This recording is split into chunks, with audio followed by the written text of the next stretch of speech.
Can a step-parent or step-sibling actually step in and take your inherited house? You bet they can. Hey, this is Bill Eaves at Remax. We're going to get right into it. So let's say years ago, Mom and Dad bought a house. The house is owned by the married entity of Mr. and Mrs. Smith, not by Joe and Mary Smith.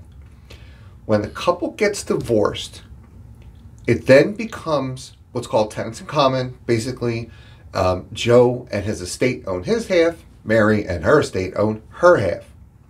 So when something happens to Joe, his estate inherits half of the equity in the house. Something happens to Mary, her estate inherits half of the house. Here's a true story for you on an estate sale we recently worked on. The couple were married in '63, divorced in '67. Mom quitclaims the deed over to Dad, moves to another state. So far, so good. Dad accepts the quitclaim deed from the attorney and puts the house in his name. But he never changed the title or the title insurance.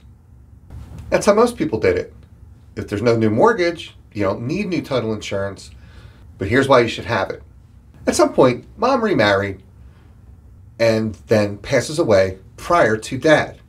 Some years later, Dad passes away. We go to sell the estate house. The title company for the buyer finds the original deed with Joe and Mary, Mom and Dad, never finds the subsequent deed with just Dad. They pull title records. Title still shows Mr. and Mrs. Smith, Mom and Dad.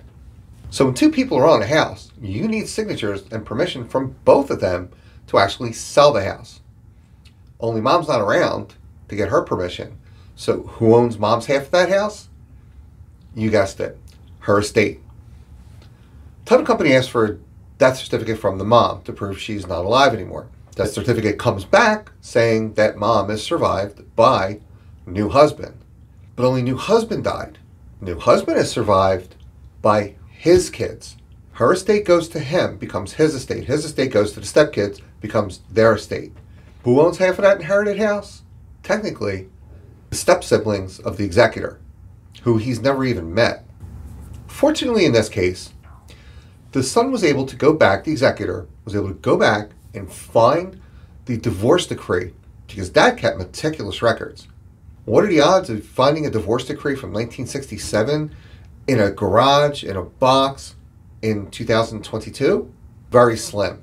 Had he not found that, it would have cost a small fortune in legal fees to get that whole thing straightened out, to the point where he probably would have just made an offer to the siblings, step-siblings, and walked away with most of the inheritance. So what do you do to avoid this? If you're an executor, we always run a search first. It's only a couple $100, and it ensures that we know what we're getting into, that we're not stuck in the middle of a deal where it could cost a lot more money and delays. Know what you're dealing with up front. Get that search done as soon as possible. Second thing is, don't toss any paperwork out. It's one of the first things people tend to do when they find out they're the executor, inherit a house. They look through the recent stuff, anything recent they keep, anything from the past they tend to, clean out before the realtor gets there to, give them a price on the house. They think it'll be better. Don't do that. Keep all the paperwork until either an attorney or an agent, mostly an attorney, tells you it's okay to shred it, throw it out, do whatever you want with it. The third tip is consult and hire experienced people. Estate sales are not the same as just regular real estate. There's a lot of things that can come up to cause delays and cost money, particularly the estate's money and the heir's money, to straighten out. Things that can be done in advance if you kind of know where the landmines are. And you don't have to throw the paperwork away and get the house all prettied up, because an experienced realtor is going to look past that and guide you as to when to throw that stuff out. There are some other things you want to do prior to listing the house or even consulting with a realtor. If you're an executor, executrix, administrator, or administratrix, I have a checklist for you. Just look below for a link. It's free, no obligation, just to say thanks for watching.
title company does a search when we sell the house and finds that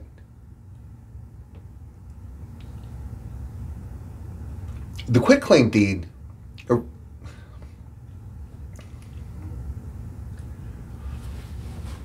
to a man, he had kids. Now, mom and the man, they have a new family.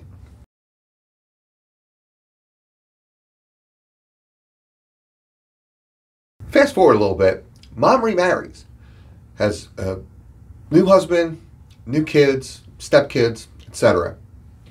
In the meanwhile, time goes on, mom passes away. Now, everything she owned went to the estate.